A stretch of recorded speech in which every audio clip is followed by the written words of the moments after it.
ఆస్ట్రేలియాకు ఇంత మాదిరి ఓ షాక్.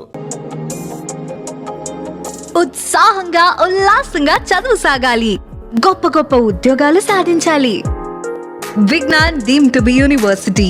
అసలు వాళ్ళు పాపం ఊహించి కూడా ఉండరు వరల్డ్ కప్లో వాళ్ళ ఫేట్ ఇలా ఫ్లిప్ అయిపోతుంది అని.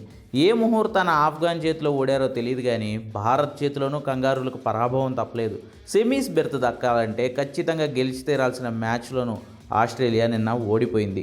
టాస్ గెలిచి టీమిండియాకు బ్యాటింగ్ అప్పగించి తప్పు చేశామని ఆస్ట్రేలియా ఫీల్ అయ్యేలా మన కెప్టెన్ సాబ్ హిట్ మ్యాన్ రోహిత్ శర్మ అయితే చెలరేగిపోయాడు.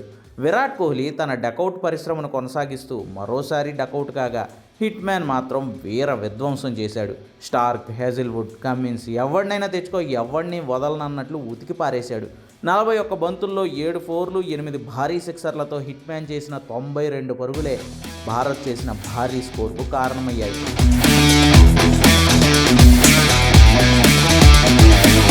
సూర్యకుమార్ యాదవ్ 31, దూబే 28, పాండ్యా 27 పరుగులతో తలో చేయి వేయడంతో టీమిండియా 205 పరుగుల భారీ స్కోర్ను బాదింది.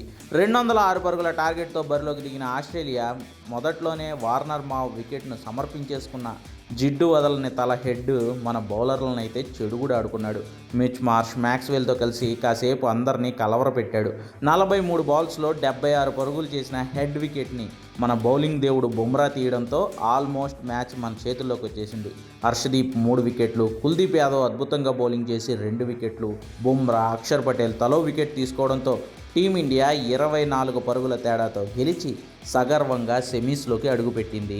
ఆస్ట్రేలియాను అష్టకష్టాల్లోకి నెట్టేసింది.